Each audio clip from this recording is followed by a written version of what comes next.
Hello and welcome to episode 11 of my Subsistence tutorial Let's Play series. This episode will be on triggering the AI hunters by building a command unit to open up further crafting options. Remember, I will have 3 days to prepare for the AI hunters once I place the command unit.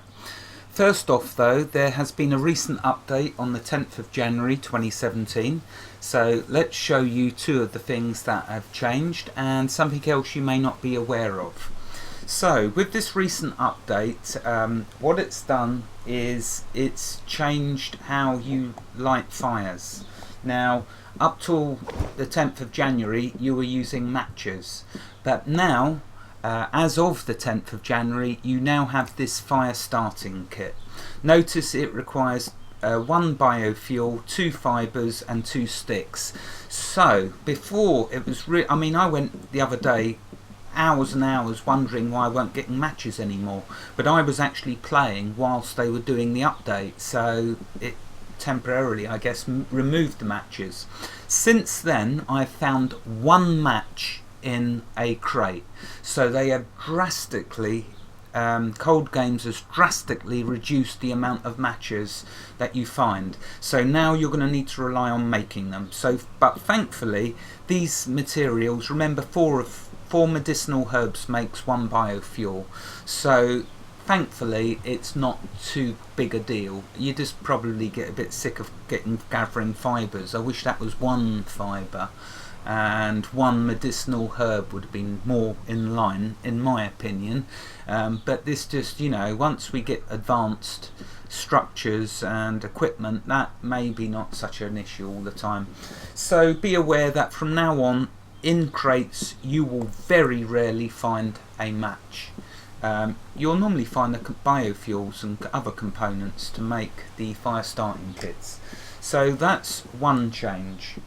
Another change is the storage of animals in your crates. So let's take a look. Right, there's nothing in there. Let's have a look here. I put so much in this crate that it just tilted over through the floor. In fact, I think I put too much stuff down this end. Alright, I'm messing with you. That's just a typical Gamester placing items. You just like bang, pops it down, whether it's straight or not. So anyway, let's take a look. Right, okay, so here's the second update. Whenever you place animals in your crates now, they're dead. Okay, they're going to die. So if you place them in when they're alive, before they might have lived a little bit while, now they die. Except, don't be fooled by these 2 chickens. These are the most robust chickens in existence in this world. They simply refuse to die. They say, we don't care if it's been patched that we should now die. We are going to remain. So there we go, but don't rely on that. That's just simply that I put these in before the patch, and for some reason they've not acknowledged the fact that they should be dead. But then I guess we'd all be like that. We'd want to cling to life. So there's the second update change. Your animals will die. Ignore the fact that these 2 are living. They will die, as you see in the other crate. Going back in here though, notice the amount of ammunition and materials I've gathered, bullets, for preparing for the AI. Now, the best rifle weapon to use for when you trigger the AI is the rifle. You can kill them 1 shot. If you're very lucky and very skilled, you can kill them with 1 shot with the rifle, but notice the bottleneck. You need iron fragments. Now to get iron fragments, let's switch over to another crate.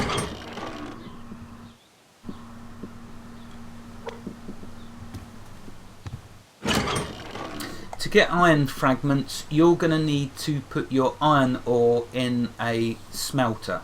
Okay, so that's something else to bear in mind before you trigger the AI. Make sure you get enough iron to make a rifle. How many iron fragments do you get per iron ore? I don't know. I've not actually smelted anything yet, but we're going to find out real soon. So make sure though you at least get some of each of the different ores. The latest one of course ore added to the game was zinc. and everything's getting a real good use. Something else, once I build the command unit, am I calling it right? Base command unit, yeah. Once I place that, I will then be able to get an option to make plant beds, so I can then plant cotton and tomatoes. This will be my main source of food. This cotton is needed for certain items that you're going to see we're going to want to make, so it's all good. Right, let's make you now aware of something you might not be aware of.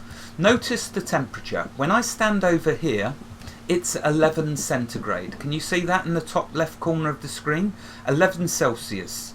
Okay, but if I go under a bit of my hut which has a ceiling, notice the temperature change.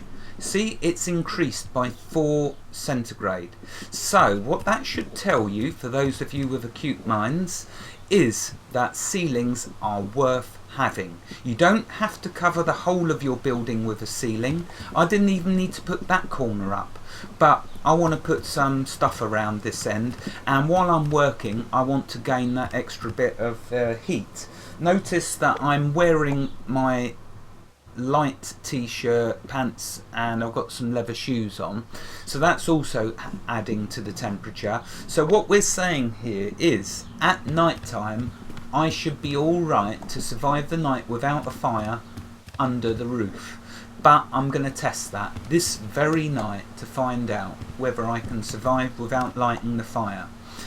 If it proves that it's still too cold with all clothing on and under the ceiling, then I'll be forced to make a ceiling over the fire, which possibly I should have done, but I should be alright standing here and still gain the benefit of the fire if it's needed.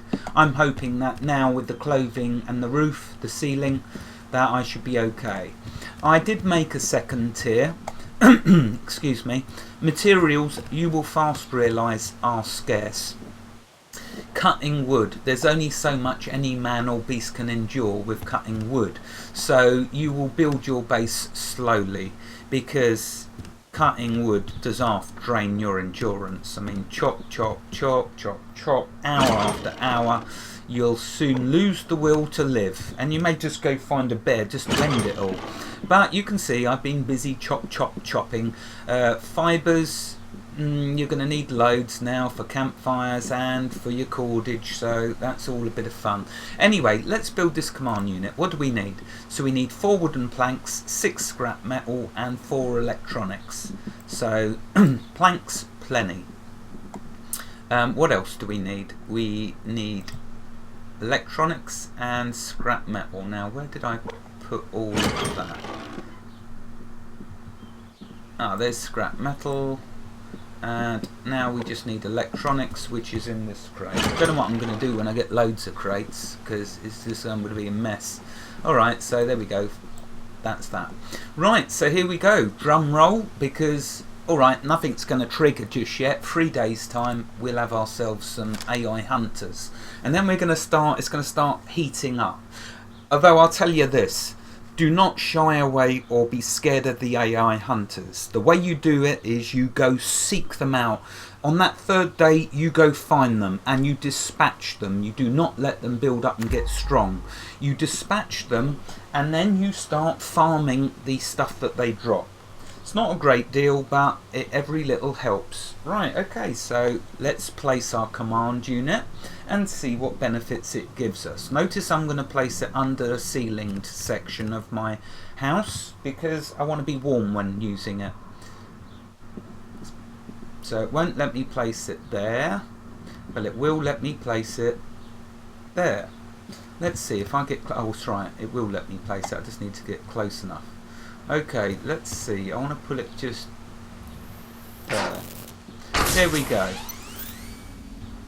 Right, base online. How cool is that? Let's open it up. And now you can see we've got advanced crafting options. How cool. And there is the thing that we desperately need. A plant bed. Because we need to start planting. Now, notice up here, we're getting 2 types of power. We're getting mass power and we're getting power per second up. We're getting how would I best explain this? Just bear in mind, two types of power. You can make generators to generate let's take a quick look. So, power storage. Store power generated within your base. Right, okay, but let's look, see what else. Converts power into mass. So what this mass fabricator will do is convert the green power into the mass power, the blue power. So you will get machines which will rely on the mass power, and what you do is you need to pump power from your normal power outlet, which is generated by your base command unit, into your mass power. You see that this is going up slowly but surely. You observe that this one is not moving, although it will get up to 100, I believe, but don't quote me on that. I didn't need to go through all of this. I need to scrutinise it all and research. Now, Robert asked a nice question about can you repair the foundations, because you'll remember in the last episode that bear was whacking my foundation and causing a great deal of damage. Well, my friends, the hammer is your best friend. It is how you repair damage to your foundations and your bases. Okay, so we're going to need to make a hammer. Let's do that now and answer Robert's question. And thank you, Robert, for your comments. You've been very active, and I really appreciate that. Through you asking questions, it allows me to answer them questions in the video and thereby show everyone exactly what to do. In that recent update there was another change as well, that now when you hover over your structures it shows you the health of them. It used to be you could only see the health when you had a hammer, but now just by hovering over you can see how much. So let's go into crafting and make ourselves, oops, we need to use the command unit. Let's get under cover of here. Okay, so now we want to make a hammer. This is where things start getting very cool. Look at all these items we can make, and all have brilliant uses. The wood burner will turn the fat into biofuel, so that's going to help us lighting our fire. We can put up a base light, all sorts of things, but let's start by making a hammer. Notice we can now make lockpicks as well. Okay, so we need for that 250 power and 50 mass. The mass is slowly regenerating up. It will go all the way to 100, so we've got to wait for that to get to 50, and we've got to wait for the normal power to get to 250. That's nearly done, so really we'll be waiting for the mass power before we can make ourselves this hammer. But then what we can do is start going around and repairing our items. We have a solar panel as well we can make. Generate a trickle of power through the daytime. Well, that sounds fantastic, but we need copper fragments. Thankfully, I've been getting copper ore. We need iron fragments for better armor. We need iron fragments as well for all sorts of things. So how do we get these fragments? Well, if we come up here, we're looking for the refinery. That's what we're going to need.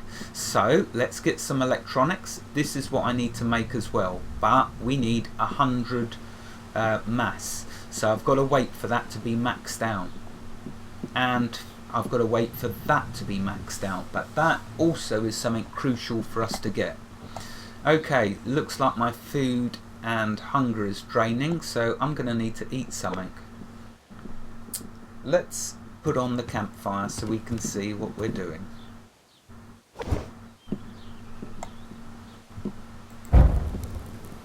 Okay.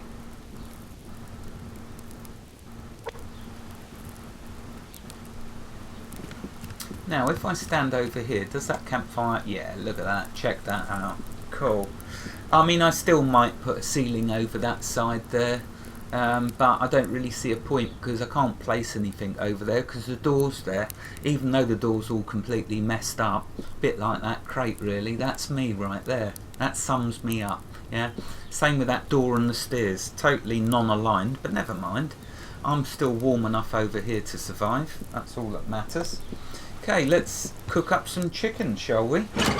Nothing like a nice bit of chicken. Oh, there's the timer. Well, I'll end the episode there. I've given you hopefully enough information about the recent changes. A lot of changes. There were a lot of changes with regards to the AI hunters, as in that when you use explosives on their base, you can see the damage on their bases now. Also, you've got a chance of finding solar panels in their bases. Have a look, read the update notes, but I've told you the most important in my opinion, and that is how to light your fires with these new fire starting kits, and the fact that your animals will die now in the crates, and how to stay warm. There we go, that's it for episode 11. Wherever you are in the world, God bless you and keep every last one of you safe. Thank you for watching and have a fantastic day. Goodbye.